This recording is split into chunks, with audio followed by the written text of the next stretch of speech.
मेरे प्यारे बच्चे, तुम मेरे सबसे प्रिय भक्त हो। आज का संदेश तुम्हारे जीवन को बदलने वाला है, इसलिए इसे बीच में छोड़ने की गलती मत करना। मैं तुम्हें विश्वास दिलाता हूँ कि आज का संदेश अत्यंत महत्वपूर्ण है। हाँ, अब तुम्हारे ऊपर महादेव और माता पार्वती की कृपा हो रही है। इस कृपा को पाने के लिए अपने जीवन में चमत्कार लाओ और हर हर महादेव टाइप कर दो। तुम्हें थोड़ी तकलीफ हो सकती है, लेकिन घबराने की कोई जरूरत नहीं है। हम तुम्हारे आगे और पीछे हमेशा तुम्हारे साथ हैं। कभी भी अपने मन में यह शंका मत लाओ कि अब तुम्हारा क्या होगा। मैं तुम्हें बताना चाहता हूँ, विश्वास रखो, मैं तुम्हें यह बताना चाहता हूँ कि तुम्हारे जीवन में ऐसा कोई ताकत नहीं है जो तुम्हें तकलीफ पहुंचा सके। तुम्हारे पीछे कुछ लोग हैं जो तुम्हारी सफलता से जलते हैं और तुम्हारे खिलाफ साजिशें रचते हैं। जब तुम धन, दौलत और आशीर्वाद से आगे बढ़ते हो तो वे तुम्हारी उन्नति को सहन नहीं कर पाते, इसलिए वे तुम्हारे खिलाफ दुष्कर्म करने की सोचने लगते हैं। ऐसे में तुम्हें सावधान रहने की जरूरत है। दिखावे से बचो, क्योंकि दिखावा दूसरों की बुरी नजर को आकर्षित कर सकता है। बुरी नजर तुम्हें बर्बाद कर सकती है, इसीलिए चिंता करने की कोई बात नहीं है, लेकिन तुम्हें इन चीजों को ध्यान में रखना है। महादेव की कृपा बनाए रखने के लिए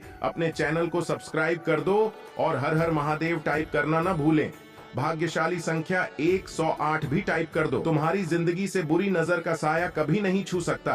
इसे गलती से मत समझो और काली नजर से बचने के लिए जय शनिदेव जरूर टाइप करें। तुम्हारी जिंदगी की ओर कुछ बातें इस संदेश में बताई गई हैं, इसलिए अंत तक बने रहो और पूरा सुनो। मैं तुम्हें सावधान करने आया हूं। तुम्हारी सफलता से कुछ लोग जल रहे हैं और तुम्हारे खिलाफ साजिशें कर रहे हैं, लेकिन तुम्हें घबराने की कोई जरूरत नहीं है, क्योंकि मैं हर पल तुम्हारे साथ हूँ। तुम्हारा कोई भी नुकसान नहीं कर सकता, क्योंकि मैं अपने भक्तों पर हमेशा विशेष कृपा करता हूँ। तुम्हें ज्यादा भयभीत होने की कोई जरूरत नहीं है। कल तुम्हें एक संकेत रूपी संदेश प्राप्त होगा जो तुम्हारी कठिनाइयों से निपटने का मार्गदर्शन करेगा। उस मार्ग पर कार्य करने से तुम्हारी विपत्तियां समाप्त हो जाएंगी और तुम्हारा जीवन खुशियों से भर जाएगा। तुम्हारे आने वाले कल में बड़े बदलाव और सफलताएं होने वाली हैं। तुम्हारी मेहनत का फल मिलने वाला है। जिस किसी भी कार्य में तुम हाथ डालोगे वह तरक्की की ओर ही बढ़ेगा। मैंने तुम्हारी खुशियों के द्वार खोल दिए हैं। तुम्हारी मेहनत से कुछ लोग जल रहे हैं, लेकिन उनकी कोई परवाह मत करो। मेरे प्यारे बच्चे, ऐसा व्यक्ति यह भूल गया है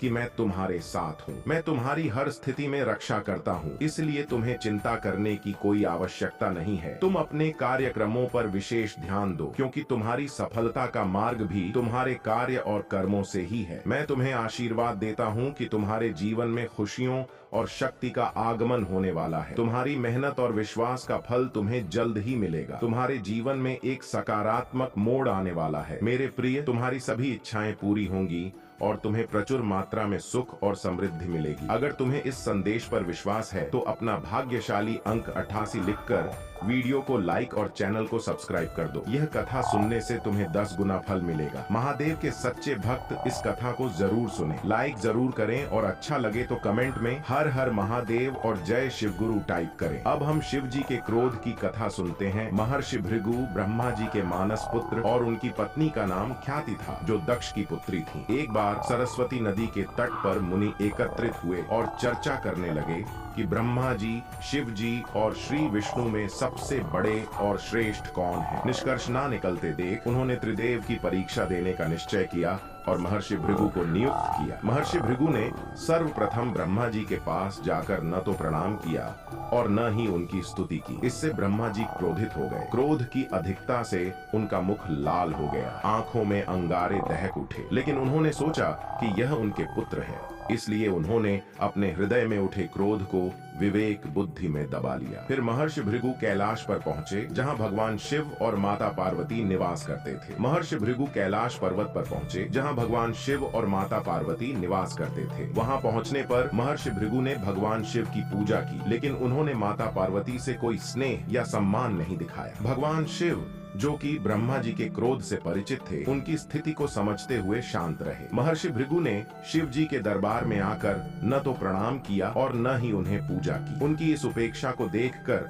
भगवान शिव के चेहरे पर हल्की सी निराशा देखी जा सकती थी, लेकिन उन्होंने इस स्थिति को बड़े धैर्य और संयम से संभाला। उन्होंने सोचा कि शायद महर्षि भृगु इस समय एक कठिन परीक्षा ले रहे हैं और उनके प्रति आक्रोश दिखाना उचित नहीं होगा। महर्षि भृगु की परीक्षा के बाद भगवान शिव ने उन्हें ध्यान पूर्वक देखा और कहा, महर्षि, मैं समझता हूँ कि आप एक महत्वपूर्ण कार्य के लिए यहाँ आए हैं। आपके प्रयासों और समर्पण को ध्यान में रखते हुए मैं आपकी परीक्षा का सम्मान करता हूँ। आप जो भी जानना चाहते हैं कृपया मुझसे पूछें। महर्षि भृगु ने भगवान शिव की इस उदारता का सम्मान किया और कहा, भगवान शिव, मैं यहाँ त्रिदेव की तुलना करने के लिए आया हूँ। आपकी और अन्य देवताओं की योग्यता की परीक्षा लेने के लिए मुझे इस यात्रा पर भेजा गया है। कृपया मुझे सही जानकारी प्रदान करें ताकि मैं अपनी जिम्मेदारी पूरी कर सकूं। भगवान शिव ने महर्षि भृगु की बातों को सुना और कहा, मैंने यह समझ लिया कि तुमने अपनी परीक्षा पूरी करने के लिए बड़ी मेहनत की है। सभी देवताओं में कोई भी सबसे बड़ा नहीं होता। सभी का अपना स्थान और महत्व है। ब्रह्मा जी सृष्टि के कर्ता हैं, विष्णु जी पालन करता है